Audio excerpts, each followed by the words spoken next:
شهر رمضان الذي أنزل فيه القرآن هدى للناس وبينات من الهدى والفرقان.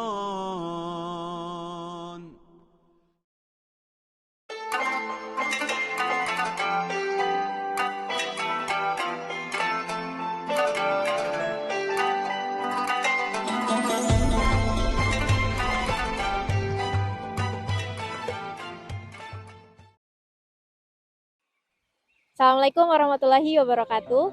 Kabar Kadashlar. Halo semuanya, apa kabar sahabat marhaba dimanapun berada? Semoga selalu dirahmati Allah. Alhamdulillah alamin. Tahun ini kita ketemu lagi dengan bulan suci Ramadan. Siapa sih yang gak kangen sama bulan suci Ramadan? Pastinya kita semua merindukan bulan suci ini. Dan tampaknya memang sudah selayaknya dan sudah seharusnya lah kita merindukan bulan suci ini. Kenapa? Ya jelas karena di dalamnya terkandung banyak sekali pahala yang dilipat gandakan serta rahmat Allah yang turun ke bumi untuk manusia. Nah, tapi bulan suci Ramadan ternyata kaitannya nggak hanya erat dengan puasa. Tapi apa itu selain puasa yang dia cuma ada di bulan suci Ramadan? Betul sekali, yaitu zakat fitrah. Nah, kali ini saya akan berbicara tentang zakat fitrah, sahabat marhaba. Zakat fitrah tentunya sudah banyak orang yang mengetahui tentang zakat fitrah. Tetapi tidak ada salahnya nih sekarang kita recall lagi atau kita murojaah tentang pentingnya zakat fitrah. Jadi zakat fitrah itu memang hanya terjadi di bulan suci Ramadan aja. Tepatnya harus kita tunaikan sebelum melaksanakan sholat Idul Fitri. Dan zakat fitrah hanya diwajibkan untuk umat muslim. Jadi yang bukan umat muslim nggak punya kewajiban untuk zakat fitrah. Dan zakat fitrah ini bukan hanya untuk yang udah balik teman-teman, tapi juga untuk seluruh umat muslim.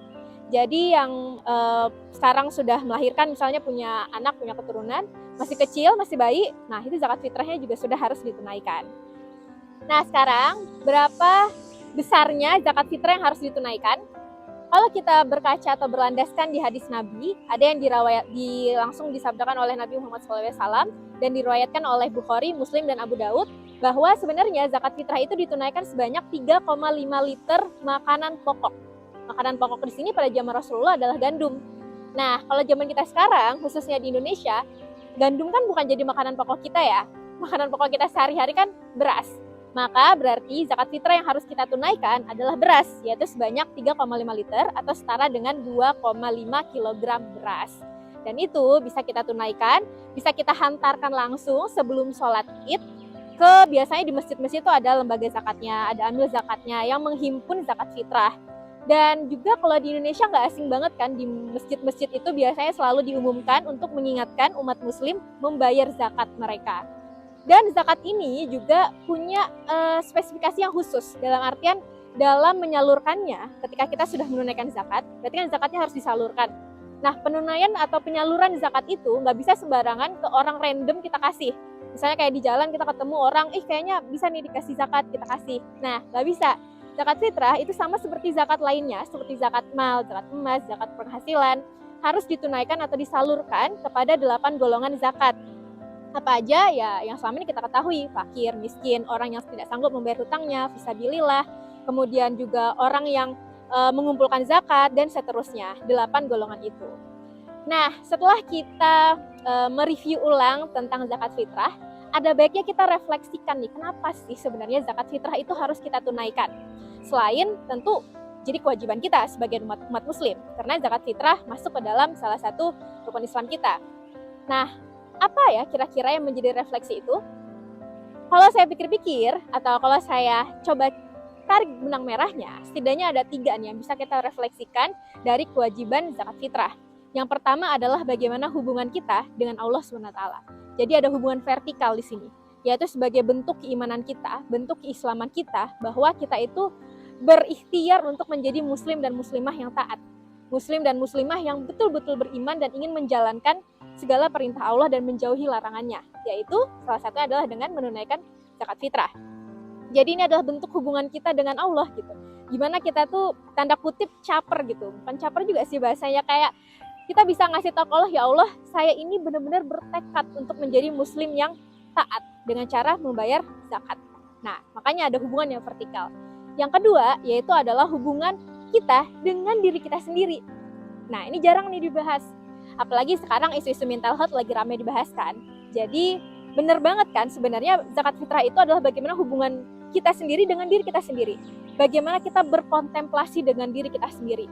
Perihal zakat itu kan uangnya nggak bisa asal ya nyarinya. Kita bayar zakat, itu nggak bisa kayak nemu uang di jalan terus kita bayarkan zakat. Atau nauzubillah ada yang nyuri, terus hasil uang curian itu dia tobat terus dia bayarkan zakat. Gak bisa seasal itu, karena uang zakat itu harus kita cari dari hal-hal yang juga bersih atau yang halal. Jadi kalau uang yang kita cari atau materi atau uang yang kita bayarkan itu adalah uang dari uang hasil haram, berarti nggak bisa kita zakatkan. Karena zakat itu adalah untuk mensucikan harta kita. Jadi kalau mau mensucikan harta dengan harta yang haram, berarti nggak bisa. Jatuhnya nggak mensucikan, justru malah makin tambah kotor. Kayak kita lagi berwudu, kalau kita mensucikannya pakai air comberan kan jadi nggak bersih, wudu kita jadi nggak sah. Sama dengan zakat. Maka ini adalah refleksi ke diri kita sendiri. Ketika kita mau membayar zakat, kita akan merefleksikan uang kita ini udah kita dapat dari mana aja sih? Apakah dari cara-cara yang halal ataukah dari cara-cara yang haram? Apakah kita sudah membelanjakan uang kita dengan cara yang tepat, dengan cara-cara yang sesuai dengan syariah atau tidak? Jadi ini adalah bentuk refleksi kita, bentuk kontemplasi kita terhadap harta kita itu sendiri. Atau jangan-jangan selama ini kita justru buta sama harta. Segala hal pengen kita kejar, segala hal pengen kita lakukan demi harta kita tuh semuanya terkumpul dan kita bisa menunaikan zakat misalnya. Jadi tujuannya hanyalah untuk sebatas duniawi yang sifatnya ya materialistis gitu. Bukan karena untuk Allah Subhanahu wa taala. Jadi ini adalah bentuk refleksi kita dengan diri kita sendiri. Dan yang terakhir adalah bagaimana hubungan antara kita dan juga masyarakat di sekitar kita.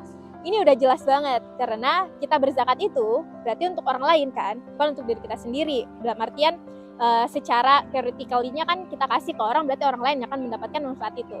Jadi berarti dengan kita menunaikan zakat, kita akan menumbuhkan empati kita, menumbuhkan rasa manusiawi kita. Jadi kita itu melihat segala hal itu tidak hanya dengan mata tapi dengan hati, karena kita mau saling memberi, saling berbagi, dan juga kita mau merayakan atau merasakan euforia Idul Fitri, Ramadan itu nggak cuma untuk diri kita sendiri doang, tapi untuk semua orang. Semua orang itu termasuk orang-orang yang patut atau berhak menerima zakat.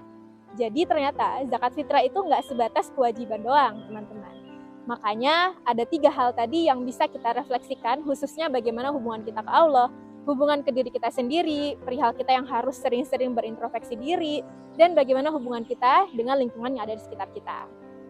Jadi cukup sekian bahasan kita tentang zakat fitrah. Semoga bermanfaat, semoga bisa diambil hikmahnya, dan semoga juga Ramadan tahun ini kita bisa memaksimalkan amal ibadah kita dengan baik, juga kita bisa ketemu dengan Ramadan-Ramadan selanjutnya di tahun yang akan datang. Amin ya rabbal alamin. Terima kasih sahabat marhaba yang dirahmati Allah dimanapun berada sudah menonton video ini. Sampai jumpa lagi lain kali. Sehat selalu semuanya. Kita akhiri dan bacaan hamdalah. Alhamdulillahirabbil alamin. Wassalamualaikum warahmatullahi wabarakatuh.